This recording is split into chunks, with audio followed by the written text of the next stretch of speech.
Are you truly ready for a warehouse management system delivered as software as a service, or SaaS? My guest today is Chad Kramlich. He is Chief Revenue Officer of Open Sky Group. Hello, Chad. How you doing?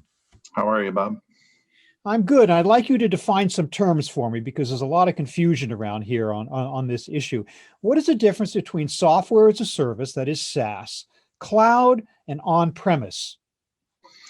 So the primary difference is where the actual software resides, as well as who actually owns the software, as well as from a billing perspective or cost perspective, how it's structured. So software as a service is you're purchasing the software on a recurring basis. So you're billed quarterly, annually, that type of approach. Cloud is more of a where the hardware is located. You're actually purchasing the computing power. And then from an on-premise perspective, you are purchasing the software and placing that software onto your own servers with in-house. Okay, so I get the on-premise part because that's the way it's been since the dawn of times, at least since the dawn of software. But again, where the program is residing between SaaS and cloud, they are both often referred to as in the cloud. Is it inaccurate to call a SaaS delivery as being in the cloud? No, it is delivered in the cloud. It's more about the licensing of the software. I see. So SaaS, you're purchasing a service from a provider for the use of the software, versus cloud, you're purchasing the computing power for the software. Okay, I think I see the distinction now. I want to talk specifically about WMS, Warehouse Management System software, which is being offered in a SaaS mode. The question is everybody in the WMS world ready for SaaS? Right. I think we're in the middle of a transition period from a WMS perspective. So over the past probably 5 years, you've started to see a shift from traditional on-premise deployment approach to a SaaS approach. I think initially there was a reluctance to give up that control, that being able to touch and feel the servers that were actually running your execution systems, right? So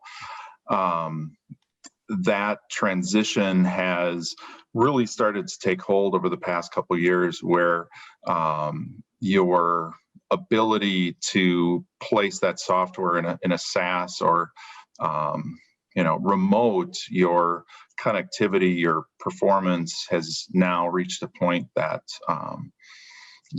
more and more clients are feeling comfortable with it, not on premise.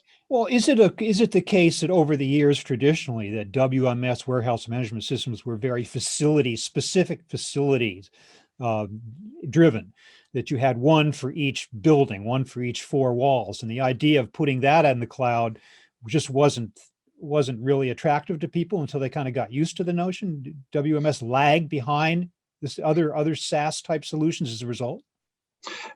I think so. I think a lot of it comes down to it being an execution-based system, right? Mm-hmm. At the end of the day, someone running a warehouse management system is, shipping product. That's how they're generating revenue for their organization. And if you cannot ship your product, you're not going to be able to generate revenue. So there was a tremendous reluctance to give up that control of that system. I see. So if we're talking about trying to draw a distinction between SaaS and perpetual licensing, what are the most important factors to weigh in choosing between those two options? I think it comes down to the organizational capabilities that you have, the resources that you have, where you want to invest where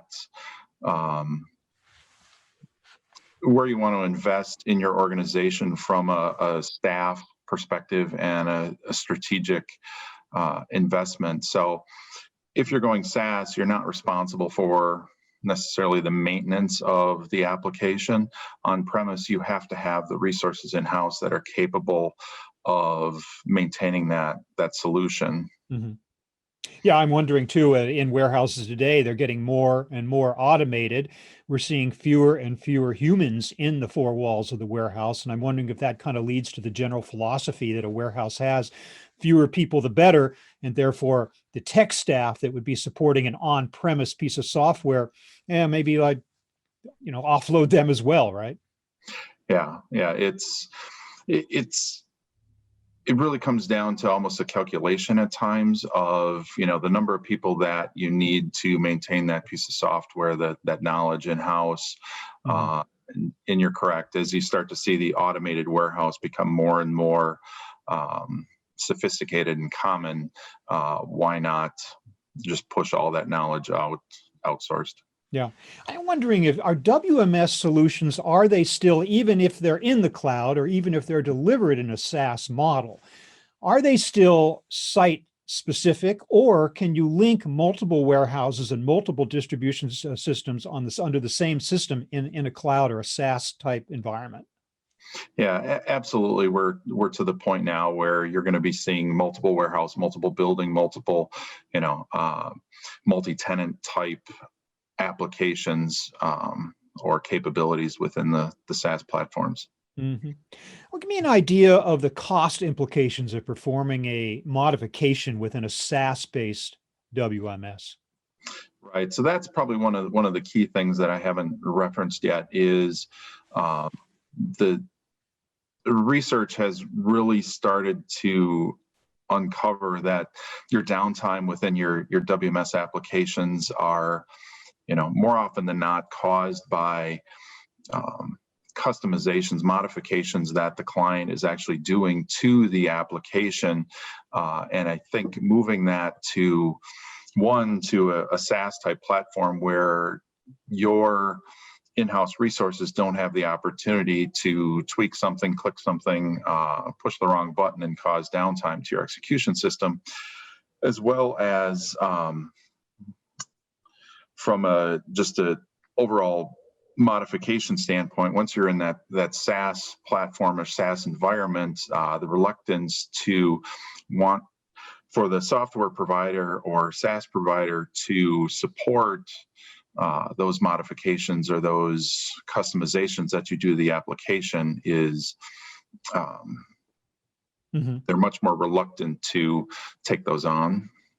You say that the SaaS service is more reluctant to take on modifications, but Right. I'm wondering also, I mean, is the act of modifying a software, I mean, that's something that certainly can be done remotely, Right. right? Do you get pushback sometimes initially from actual warehouse staff who feel that they don't want to lose control over the ability to make modifications on site, and you have to like demonstrate to them that it works just as well offsite? Uh, to some degree, yes. I think there's a culture of thinking that each individual um, warehouse or operation within someone's warehouse is unique. And I think the more and more that you go between facilities, you find out that most of the time nobody's reinventing. Nobody's created anything unique these Mhm. days.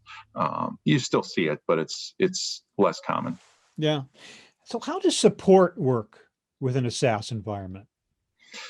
Right. So being able to offload your maintenance of the software, from an operating system perspective, an application management perspective, you still have maintenance and warranty with the software from the provider. So if you encounter an issue, either operating system, database issue, software issue, you have a one-stop shop to pick up the phone and call that provider versus, is that an database issue, an operating system, needing to find the right person on a Friday night within Hmm. your organization to call and, you know, figure out who to, how to address the issue.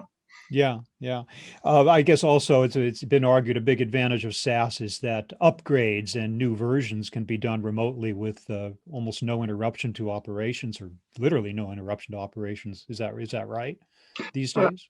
Yeah, I think we're heading in that direction. I don't know if we're necessarily there just yet. It's a warehouse management is a very complex and personal system in a lot of ways, Hmm. but reducing the number of modifications and taking a much more operational approach overall drives that capability or ability to upgrade basically in place. Yeah. Okay. So for those who still need to be sold on the concept of WMS in a SaaS environment, what are your tips, or what's your big tip on how to be successful with SaaS WMS? Right. I think it's a few of the things that I've touched on. It's staying standard product. Don't do modifications. Look for operational approaches. Embrace the software as it is, which gets you closer to those in place upgrades that you were just talking about. Mm-hmm. Okay, seems pretty straightforward. At this point, Chad, I'd like to turn the conversation to a quick discussion of OpenSky itself. Tell me about the company. How long has it been around, and basically what was its market niche when it was created? Right. So we're just entering our 15th year this coming February. We are one of the largest JDA supply chain WMS implementers.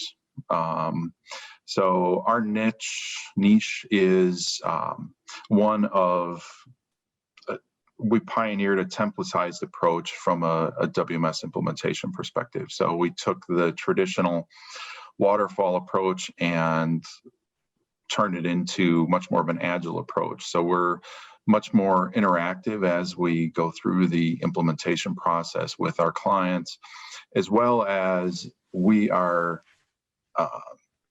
very focused on operationally approaching a project. So understanding how a client runs their operations and how those operations can be mapped to the software versus modifying or mapping the software to their operational approach.